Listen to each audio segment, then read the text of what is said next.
Okay, so knowing our signs of trig functions, now we can evaluate different trig functions.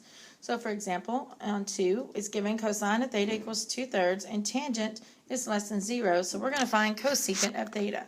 First thing I'm going to look at is tangent is less than 0. What does that mean?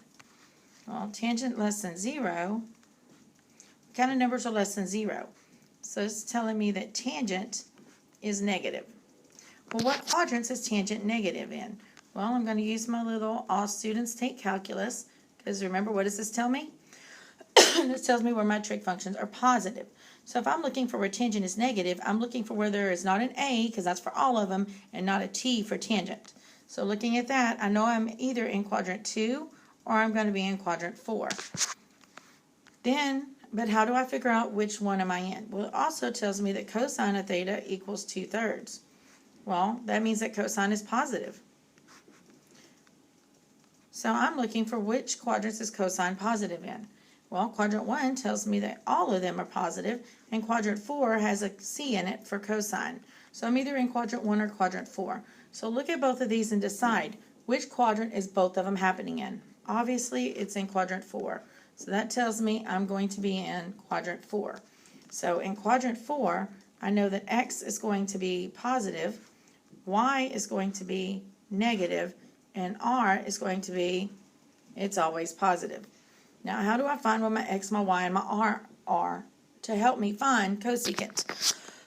Well, it told me that cosine of theta equals 2/3. Remember, cosine in terms of X, Y, and R is X over R.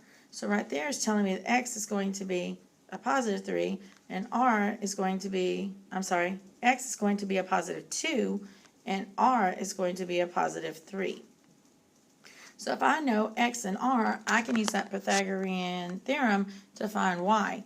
Because remember, we know that X squared plus Y squared has to equal R squared, or the equation of a circle.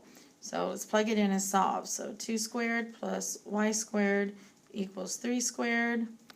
So let's just solve this.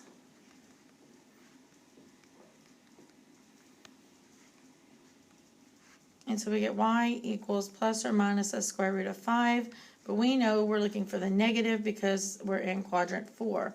So Y is a negative square root of 5. So I've already got my negative there, so I can just put the square root of 5.